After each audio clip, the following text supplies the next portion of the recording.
Hello दोस्तों, कैसे हैं आप सब। उम्मीद करता हूँ कि सब ठीक होगा। दोस्तों, आज मैं आपको जिस देश के बारे में जानकारी देने वाला हूँ उस देश के बारे में क्या ही कहना। अगर दुनिया इतनी आगे बढ़ी है तो कहा जाता है कि इसकी नींव इसी देश ने रखे थे। इस देश की सभ्यता के बारे में किसे नहीं पता। एक ऐसा देश जहां आज से नहीं बल्कि लाखों साल पहले से ही लोग सुपर एडवांस थे। एक ऐसी कंट्री जहां हर साल करोड़ों लोग विजिट करते हैं। अगर आप फुटबॉल के फैन हैं तो आपने मोहम्मद सलाह का नाम तो सुना ही होगा। ये भी उसी देश से आते हैं जहां के बारे में मैं आज आपको बताने वाला हूँ। जी हाँ दोस्तों, बात होगी इजिप्ट देश की, जिसे हम मिस्र के नाम से भी जानते हैं। बस आपसे एक ही रिक्वेस्ट है कि आप इस वीडियो को अंत तक जरूर देखिएगा। सबसे पहले आपको बता दें कि इजिप्ट देश की कुल जनसंख्या है 10 करोड़ के आसपास और ये सबसे ज्यादा जनसंख्या के मामले में दुनिया की 14वीं सबसे बड़ी कंट्री है। वहीं अगर पॉपुलेशन डेंसिटी की बात करें तो यहाँ पर 103 लोग पर स्क्वायर किलोमीटर पे आपको दिख जाते हैं। इजिप्ट देश 9,95,450 स्क्वायर किलोमीटर में फैला हुआ है। देश की कुल आबादी का 43% हिस्सा शहरों में रहता है तो वहीं बाकी 57% हिस्सा गाँव में। इजिप्ट के बॉर्डर की बात करें तो इसके वेस्ट में लिबिया कंट्री है, तो साउथ में सूडान, तो वहीं नॉर्थ ईस्ट में इजराइल है। दरअसल आपको बता दूं कि इस देश का ज्यादातर हिस्सा अफ्रीका कॉन्टिनेंट में है, तो वहीं एक पोर्शन एशिया में भी आता है। मिस्र अफ्रीका और मध्य पूर्व के सबसे अधिक जनसंख्या वाले इस्लामी देशों में से एक है। इसका अधिकतर हिस्सा नील नदी के किनारे वाले हिस्से में पड़ता है, जिसके दोनों तरफ रेगिस्तान पड़ते हैं। इजिप्ट की राजधानी है कायरो, जो दुनिया में सबसे बड़े शहरों में है और ये अफ्रीका में सबसे बड़ा है। कायरो एक बहुत ही घनी आबादी वाला शहर है और साथ ही इसे मिस्र के सांस्कृतिक और राजनीतिक केंद्र के रूप में भी देखा जाता है। मिस्र का आर्थिक केंद्र है ये शहर। सातों दिन और 24 घंटे जगह रहता है कायरो शहर और यहाँ के बाजारों में अच्छी खासी भीड़ रहती है। यहाँ की सबसे बड़ी मस्जिद सैयदीना अल हुसैन देखने लायक है। कायरो शहर के बीचों बीच नील नदी बहती है। नील पर क्रूज और क्रूज में डिनर का इंतजाम लाजवाब है भाई। अगर कभी आप इजिप्ट जाओ तो इसका लुत्फ जरूर उठाइएगा। शहर में स्थित स्टेट म्यूजियम भी देखने लायक है। यहाँ मिस्र की हिस्ट्री से जुड़े साज कलाकृतियों प्राचीन 2.5 लाख के मिस्र साथ एक हैं। सामान अनूठा का संग्रह है यहाँ। मिस्र को इसके प्राचीन इतिहास, सभ्यता, रेगिस्तानी परिदृश्य और विशाल पिरामिड के नाम से जाना जाता है। इसका आधिकारिक नाम मिस्र अरब गणराज्य है। इस देश में अरबी भाषा का प्रचलन है। अगर हम बात करें करेंसी की तो यहाँ इजिप्शियन पाउंड चलती है, जो लगभग 4 भारतीय रुपए के बराबर है। मिस्र का मूल धर्म इस्लाम है, जो समाज के हर पहलू को नियंत्रित करता है और कानून से समर्थित है। क्या आपको पता है कि शादी विवाह में जो हम अंगूठी पहनते हैं उसकी शुरुआत कहाँ से हुई थी? जी हाँ, इसकी शुरुआत भी इजिप्ट यानी कि मिस्र देश से ही हुई थी। कहा जाता है कि यहाँ के लोग एक दूसरे की याद में अपने हाथों में अंगूठी पहनते थे, लेकिन बाद में यही दुनिया का रिवाज बन गया। वाकई में दोस्तों, मिस्र देश ने क्या नहीं दिया है इस मानव सभ्यता को। दोस्तों, आपको बता दूं कि दुनिया को सबसे पहले सेलिंग बोट बनाकर इसी देश ने दिखाया। जी हाँ, आप समझिए कि अगर आज के दिन हमारी आपकी जिंदगी में सेलिंग बोट ना हो तो क्या हालात होते, है कि नहीं।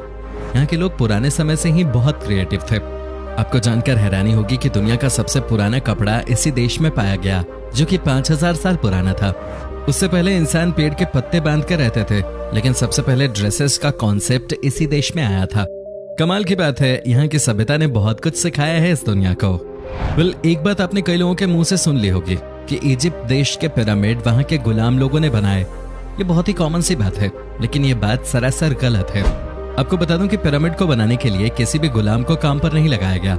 आपको बता दूं कि ये सब मजदूर थे जो कि कभी समर के मौसम में खेतों में काम किया करते थे और विंटर के महीने में यानी कि नवंबर से अप्रैल तक पिरामिड बनाने का काम करते थे और बदले में इन्हें खाना और रहने की जगह दी जाते थे। तो अब अगर कोई आपके सामने ये बात कहे कि पिरामिडों को बनाने के लिए गुलामों का इस्तेमाल किया गया, तो समझ जाइए कि ये बात 100% झूठ है। आपको जानकर हैरानी होगी कि मिस्र में मेकअप करना आवश्यक था। ये लोग सुरमा का प्रयोग करते थे। उनका मानना था कि हरा और काला सुरमा उन्हें सूर्य की किरणों, मक्खियों तथा हानिकारक संक्रमणों से बचाए रखता था। इसके अलावा यह सूर्य देव को श्रद्धांजलि और नमन करने का एक तरीका भी था। दोस्तों हम आज के जमाने में जिस परफ्यूम का इस्तेमाल कर रहे हैं वो भी इजिप्ट देश की ही देन है। जी हाँ, आपको बता दें कि यहाँ के लोगों ने ही कई साल पहले अपने आप को फ्रेश रखने के लिए परफ्यूम का आविष्कार किया। कहते हैं कि पुराने जमाने में कई ऐसे परफ्यूम्स इजिप्ट देश में बनाए गए जिसे एक बार लगाने के बाद आप हमेशा फ्रेश फील करते थे। आपको बता दें कि मिस्र सभ्यता के लोग बालों से बेइंतहा नफरत करते थे। बालों के प्रति उनकी नफरत इस कदर थी जो नफरत दो दुश्मन भी आपस में नहीं करते। उनके मुताबिक शरीर पे बाल होना स्वास्थ्य के लिए हानिकारक होता है। इसलिए वो लोग शरीर से हर तरह के बाल को साफ कर देते थे। मिस्र के लोगों की फोटोज में सिर पे जो बाल नजर आते हैं वो असली नहीं बल्कि विग्स हैं। ये लोग विग को टोपी की तरह पहनते थे, वो भी सिर्फ इसलिए ताकि धूप सीधे उनके सर पे न पड़े। साथ ही दोस्तों, यहाँ के लोग दांतों को खास तौर पे साफ रखते थे। इन लोगों के लिए दांतों को साफ रखना इतना महत्वपूर्ण था कि वो मम्मियों को भी टूथपिक के साथ दफनाते थे। माना जाता है कि प्राचीन मिस्र के निवासियों ने ही एक तरह से टूथपेस्ट की शुरुआत की थी। इसे बनाने में वो बैल के खुरों का पाउडर, जले हुए अंडे की छाल तथा राख के मिश्रण का प्रयोग करते थे। सोचिए वो लोग कितने एडवांस्ड, कितने क्रिएटिव थे उस जमाने में भी। ये बहुत ही अचंभित करने वाली बात है कि मिस्र में फराओ यानी कि राजाओं के मरने के बाद उनके नौकरों को भी उनके साथ जिंदा दफना दिया जाता था। पहले लोग नौकरों के सिर पर वार करके उसे बेहोश कर देते थे और फिर दफना देते थे। जानते हैं ऐसा क्यों किया जाता था? आपको जानकर हैरानी होगी कि यहाँ के प्राचीन लोगों का मानना था कि मरने के बाद भी नौकर राजा की सेवा करने के लिए साथ रहना चाहिए। हालांकि इस बात को राजा के नौकर गर्व की तरह लेते थे। इजिप्ट देश का रजिस्टन, जिसका नाम है सिनाई पेनिनसुला, ये 2 कॉन्टिनेंट्स अफ्रीका और एशिया में फैला हुआ है। इसका वैसे तो ज्यादातर हिस्सा अफ्रीका में है, लेकिन कुछ हिस्सा एशिया में भी है। वैसे यहाँ 2 रेगिस्तान जो सबसे बड़े हैं उनमें से एक है द सहारा डेजर्ट, तो दूसरे का नाम है लिबियन डेजर्ट। दोस्तों, ये देश सबसे अलग है।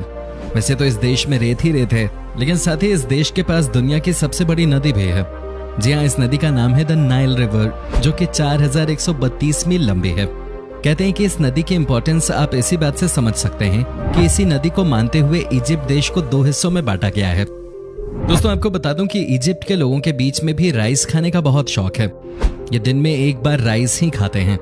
इनका मानना है कि राइस आपको इंस्टेंट ताकत देती है। वैसे आपको बता दें कि यहाँ का सबसे पसंदीदा खाना भी राइस, मसूर की दाल और मकरोनी को मिक्स करके बनाया जाने वाला कुशारी है। कभी इजिप्ट जाओ तो ये डिश ट्राई करके जरूर देखना। दोस्तों, आपको बता दें कि अगर प्राचीन मिस्र में कोई बौना पैदा होता था तो उसको बहुत खुशकिस्मत माना जाता था, क्योंकि उसका बौनापन उसको आसानी से नौकरी दिला देता था। नौकरी भी ऐसी वैसी नहीं, बल्कि सोने के कारखाने में।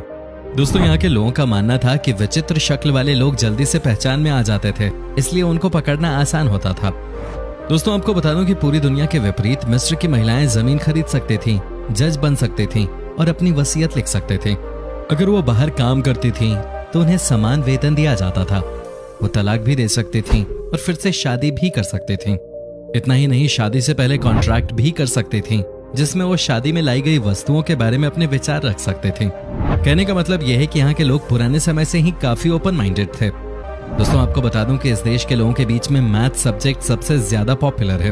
पुराने जमाने में भी मैथ इन लोगों का फेवरेट सब्जेक्ट था और वो अभी तक नहीं बदला। कहा जाता है कि यहाँ के लोग दिन रात मैथ्स पे रिसर्च करते रहते थे। पुराने जमाने में यहाँ के लोगों को मैथ्स का ज्ञाता माना जाता था, लेकिन ऐसा नहीं है कि ये सिर्फ पुराने जमाने की ही बात है। आपको बता दूं कि आज भी यहाँ के लोगों के बीच में मैथ्स सब्जेक्ट को लेकर गजब का उत्साह देखने को मिलता है। दोस्तों, आपको बता दूं कि इजिप्ट के लोगों को आज भी बिल्लियों से बहुत लगाव है। प्राचीन मिस्र में बिल्लियों का एक अलग ही स्थान था। जब भी उनकी पालतू बिल्ली मर जाती थी तो वो अपनी भौहें शेव कर देते थे। वे बिल्लियों की मम्मी बनाते थे और उन्हें चूहों और एक कटोरी दूध के साथ दफनाया जाता था। उनका मानना था कि अगर इस दुनिया में कोई जानवर ऐसी भक्ति पैदा कर सकता है तो वो बिल्ली ही है। आज भी यहाँ पर कुत्ते से ज्यादा लोगों के घरों में आपको बिल्लियां ही नजर आती हैं। तो मानना है कि मजदूरों ने अपने हक के लिए लड़ाई के लिए हड़ताल करना जापान देश से शुरू किया था। यानी कि पहली बार मजदूर भाई बहनों का हड़ताल जापान में हुआ था, लेकिन ये बात गलत निकली है, क्योंकि पहली बार अगर किसी देश में लेबर्स ने स्ट्राइक किया था तो वो भी इजिप्ट ही था। कहा जाता है कि रॉयल नेक्रोपोलिस बिल्डिंग पे काम करने वाले कारीगरों को जब उनके हिस्से का अनाज नहीं मिला तो उन्होंने पास के मंदिर में जाकर शरण ली और काम करने से मना कर दिया, और इस तरह से शुरुआत हुई थी दुनिया के पहले हड़ताल की। दोस्तों, क्या फुटबॉल के फैन हैं? अगर हैं तो बहुत अच्छी बात है, और अगर नहीं भी हैं तो भी आपको ये बात इंस्पायर करेगी। आज के जमाने के नए फुटबॉल स्टार मोहम्मद सलाह भी इसी देश से आते हैं। आपको बता दूं कि इस समय उन्हें दुनिया के सबसे बेहतरीन स्ट्राइकर्स में से एक माना जाता है, और सबसे बड़ी बात यह है कि इन्होंने सब कुछ अपनी दिन रात की मेहनत से हासिल किया है। आज दुनिया का बच्चा बच्चा मोहम्मद सलाह को जानता है, क्योंकि ये एक नए सुपरस्टार हैं। 2018 फीफा वर्ल्ड कप में 28 सालों के बाद इजिप्ट क्वालिफाई करने में सफल रहे थे, और इसके पीछे भी मोहम्मद सलाह का बड़ा योगदान रहा था। आज ये ईपीएल में लिवरपूल जैसे बड़े फुटबॉल क्लब के लिए खेलते हैं, जहां पे इनकी सैलरी 20 करोड़ से ज्यादा है सालाना। दोस्तों, आपको बता दूं कि इजिप्ट में 2 ही सीजन होते हैं, या तो गर्मी जो कि अप्रैल से लेकर अक्टूबर के बीच में पड़ती है, या फिर ठंड जो कि नवंबर से मार्च के बीच में होती है। इसके अलावा यहाँ तीसरा कोई मौसम होता ही नहीं। मिस्र एक ऐसी अद्वितीय और यादगार जगह है जहाँ हर किसी को छुट्टियों का आनंद लेने के लिए जाना चाहिए। गीजा के ग्रेट पिरामिड और द ग्रेट स्फिंक्स जो कि दुनिया के चमत्कारों में से एक हैं, और इस देश के विश्व प्रसिद्ध मीनारों को किसी परिचय की जरूरत ही नहीं है। वैसे तो मिस्र में जाने का सही समय अक्टूबर से अप्रैल है, जब तापमान अधिक नहीं होता, लेकिन पर्यटकों के लिए सबसे लोकप्रिय और उपयुक्त समय दिसंबर और जनवरी होता है। मिस्र एक ऐसा गंतव्य है जो न सिर्फ पिरामिड के लिए मशहूर है, बल्कि वहाँ पर बहुत सारे मकबरे, मंदिर और प्राचीन फराओं के घर हैं। यहाँ आप स्कूबा डाइविंग और समुद्र तट का लुत्फ उठा सकते हैं। साथ ही बहुत सारे विश्व विख्यात खूबसूरत रेस्टोरेंट्स और बजट होटल्स और रिजॉर्ट्स का भी मजा ले सकते हैं। तो दोस्तों, ये था इजिप्ट।